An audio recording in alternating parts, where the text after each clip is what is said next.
မင်္ဂလာပါတသားမီတို့ရေဒီနေ့မစ်စွာပြပြမဲ့ပုံမြင်လေးကဆူနာမီအငြိအကြောင်းဒီကောင်းစရာပုံမြင်လေးပဲဖြစ်ပါတယ်ဒီပုံမြင်လေးထဲမှာတသားမီတို့နဲ့ဆူနာမီကြောက်တဲ့အချိန်မှာမိမိကိုယ်ကိုကာကွယ်နိုင်တဲ့လီလန်လေးတွေကိုမစ်စွာကနေပုံမြင်တစ်ပုဒ်ဖန်တီးပြီးပြပြပေးမှာဖြစ်ပါတယ်ဆူနာမီရဲ့အတိတ်တွေကတော့ဆူဆိုတာကမ်းခြေဖြစ်ပြီးတော့နာမီကကြီးမားတဲ့ရေလုံးကြီးလို့အတိတ်ပဲရတယ်နှစ်ခုပေါင်းလိုက်ရင်တော့ကမ်းခြေကိုရိုက်ခတ်တဲ့ကြီးမားတဲ့ရေကိုင်းကြီးဆိုပြီးတော့အမည်ရတဲ့ပြေလို့ရေဒီခါတော့က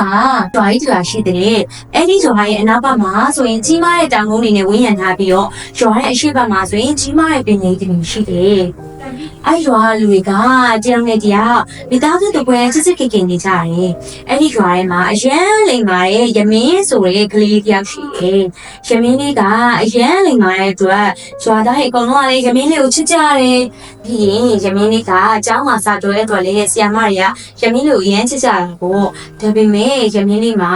ဖေဖေမေမေရဲ့နှစ်ယောက်လုံးမရှိတော့ဘူး။ဒါကြောင့်ရမင်းလေးက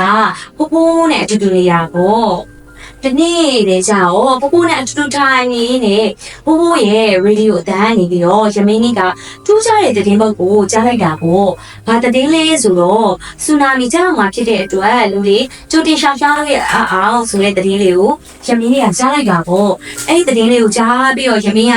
ရွာလူစိတ်ပူပြီးတော့ရွာရလူတွေကိုပြောမယ်ဆိုပြီးတော့ရွာတွေကိုထွက်လာတာပေါ့ထွက်လာရင်လည်းရွာထဲမှာ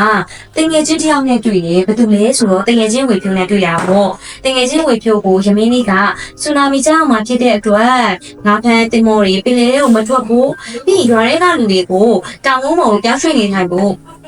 ဆိုပြီးတော့ဝေဖြိုးလေးကိုပြောတာပေါ့အဲ့ဒါနဲ့တင်ငယ်ချင်းဝေဖြိုးကရက်ကွက်အုပ်ချုပ်ရေးမှုကိုတောင်းပြောကြရအောင်ဆိုပြီးတော့ရက်ကွက်အုပ်ချုပ်ရေးမှုအိမ်ခေါ်လာတာပေါ့အဲ့ဒါနဲ့ရမင်းလေးကလည်းရက်ကွက်အုပ်ချုပ်ရေးမှုဆူနာမီသတင်းအကြောင်းတေချာပြောလေးပြောပြအောင်ရက်ကွက်အုပ်ချုပ်ရေးကသတင်းကိုတိတိကျကျသိအောင်မြို့ကိုဖုန်းဆက်ပြီးတော့မှနေမယ်ဆိုပြီးတော့ပြောလိုက်တယ်သတင်းလာပြီးတဲ့ဝေဖြိုးလေးနဲ့ရမင်းလေးကိုတော့မုတ်တရားတစ်ခုစီကျွေးလိုက်တယ်ကျွေးပြီးတော့အပေါက်အုပ်ချုပ်ရေးမှုကမြို့ကိုဖုန်းဆက်တာပေါ့ဖုန်းနဲ့ဖုန်းဆက်ဖို့ဒီရမင်းလေးသူပြောတဲ့ဆူနာမီသတင်းကမှန်ကန်ကြောင်းသိသွားတာပေါ့ဒီလဲတည်ပြီးတော့ရွာရဲလူတွေကိုအနောက်ဘက်တောင်ကုန်းစီကိုပြောင်းရွှေ့နေထိုင်ဖို့ဆိုပြီးတော့ရက်ကွက်အုပ်ချုပ်မှုရညွှန်ကြားလိုက်တယ်ညွှန်ကြောင်းရွာရဲလူတွေအကုန်လုံးကအနောက်ဘက်ရှိတဲ့တောင်ကုန်းကိုအနောက်ဘက်မှာရှိတဲ့တောင်ကုန်းကိုအတူတူသွား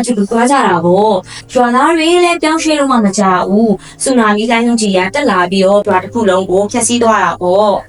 ဒါပေမဲ့ကမ်းခြေဦးရွာမှာအကုန်လုံးကပျက်စီးပေမဲ့လူတွေကတော့တရားမှအသက်မဆုံးရှုံးဘူးကွယ်။ဘာဖြစ်လို့လဲဆိုတော့ရမင်းလေးက